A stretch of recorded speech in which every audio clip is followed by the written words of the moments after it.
জাতির যে তীব্র আকাঙ্ক্ষা সৃষ্টি হয়েছে একটি বৈষম্যহীন শক্তিশালী গণতান্ত্রিক রাষ্ট্র বিনির্মাণের, আইনের শাসনের রাষ্ট্র বিনির্মাণের, সেই আকাঙ্ক্ষার উপর ভিত্তি করে 2024 সালের এই বিজয় দিবসে আমাদের শপথ নেওয়া উচিত যে আমরা সমগ্র জাতি ফেসিবাদ বিরোধী যে ঐক্য প্রতিষ্ঠিত হয়েছে তাকে ধরে রাখব এবং ফেসিবাদ মুক্ত বাংলাদেশে যাতে আমরা বাংলাদেশের স্বাধীনতা সার্বভৌমত্ব আর কখনো হুমকির মুখে না পড়ে সেই রকম পরিবেশ পরিস্থিতি এবং গণতান্ত্রিক ঐক্য বজায় রাখব।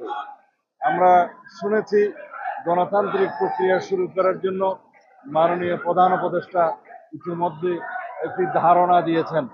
তবে আমরা আশা করব শুধুমাত্র ধারণা নয়, দিন তারিখ মাস ক্ষণ সহ সুনির্দিষ্ট একটি রোডম্যাপ তিনি আমাদের সামনে, জাতির সামনে প্রকাশ করবেন, তুলে ধরবেন এবং নির্বাচনমুখী প্রয়োজনীয় সংস্কারগুলো সমাপ্ত করেই অতি দ্রুত গণতান্ত্রিক প্রক্রিয়ায় যাত্রা শুরু করবেন, সেটা জাতির প্রত্যাশা।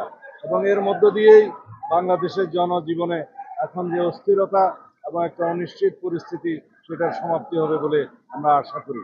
ধন্যবাদ।